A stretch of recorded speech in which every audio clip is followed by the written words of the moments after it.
नमस्कार. एकदा ह्या वड्या करून बघा तुम्ही. पालकच्या कशा झणझणीत आणि खायला एकदम चविष्ट अशा या वड्या.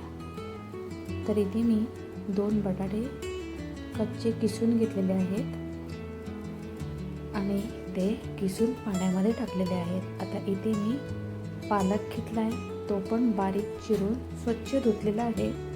आता तो बारीक चिरून घेतलेला आहे. आता आपण इथे 1 ते 1.5 वाटी एवढं बेसन घेऊया आणि बेसन घेऊन त्याच्यामध्ये ओवा जरा हातावर चोळून टाकायचा आहे. थोडंसं मीठ, हळद टाकून घेतलेलं आहे, पाव चमचा एवढी मी. आणि इथे मीठ टाकून घेत आहे चवीनुसार.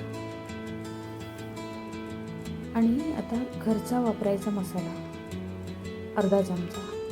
आणि ही लसूण ठेचून टाकूया बारीक, खूप बारीक पण करायची नाही आहे पेस्ट. तर आता हे सर्व मिक्स करून घेऊया आणि थोडं थोडं पाणी घालून हे याचे बेटर तयार करून घेऊया. पाहू शकता तुम्ही, कारण एकदम पाणी भरपूर टाकलं तर त्याच्या गुठल्या होऊ शकतात, कारण बेसन आहे ते. तर हे सर्व मिक्स करून घेतलेलं आहे. आता इथे गरम मसाला टाकलेला आहे. हा मी मसाला घरी बनवलेला आहे, सर्व खडे मसाले टाकून. आता हे सर्व मिक्स करून घेऊया. जर तुम्हाला मसाल्याची रेसिपी पाहिजे असेल गरम मसाल्याची तर तुम्ही सांगू शकता कमेंट बॉक्समध्ये. तर इथे मी पाव वाटी एवढं तांदळाचं पीठ टाकून घेतलेलं आहे. आपल्याला पुन्हाही टाकायचं आहे हे पीठ. तर हे सर्व मिक्स करून घेत आहे. तर हे बघा कसं मस्त झालेलं आहे. तर आता ह्याच्यामध्ये बारीक चिरलेला कांदा,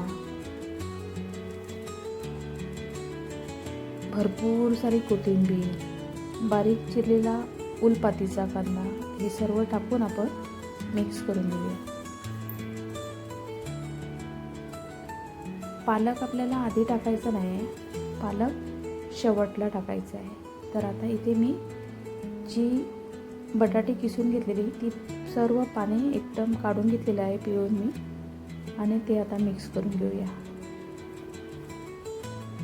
बटाट्याला पाणी अजिबात ठेवलेलं नाही आहे, ठेवायचंही नाही आहे, कारण पाणी आपल्या बेटरला भरपूर पाणी सुटू शकते, कारण पालक आहे त्याच्यामध्ये.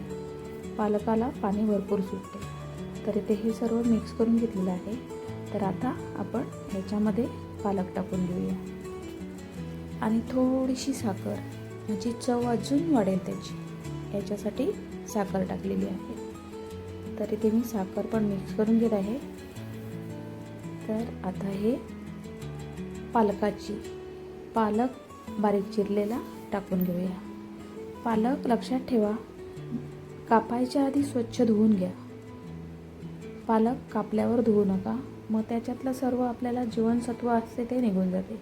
तर आता इथे पुन्हा 3 ते 4 चमचे एवढं तांदळाचं पीठ टाकून घेतलेलं आहे. आता हे सर्व मिक्स करून घेऊया.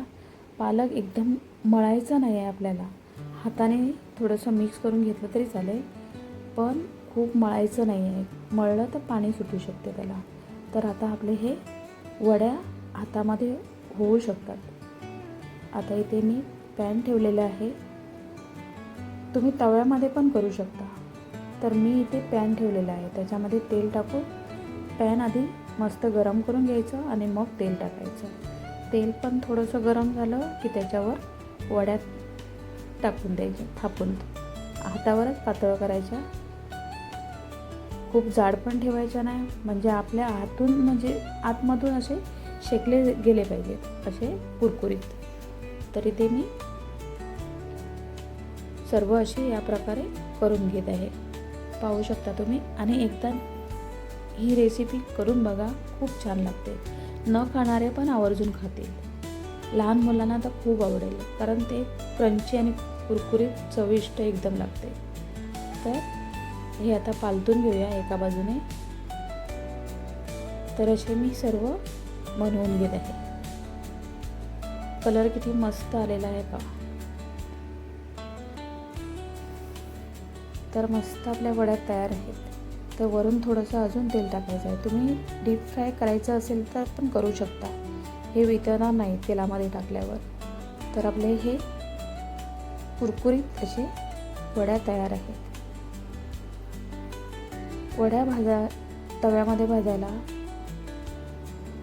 4 ते 5 मिनटं लागतातच, कारण आतून मस्त शेकले पाहिजेत याच्यासाठी. तर आपल्या वड्या मस्त तयार झालेल्या आहेत. पाहू शकता किती मस्त कलर आलेला आहे. झटपट अशी रेसिपी आहे. आणि हा माझा व्हिडिओ तुम्हाला आवडल्यास लाईक, शेअर, सबस्क्राईब करा. आणि ही चटणी आहे ती आपण कशापासून बनवलेली आहे माहिती का?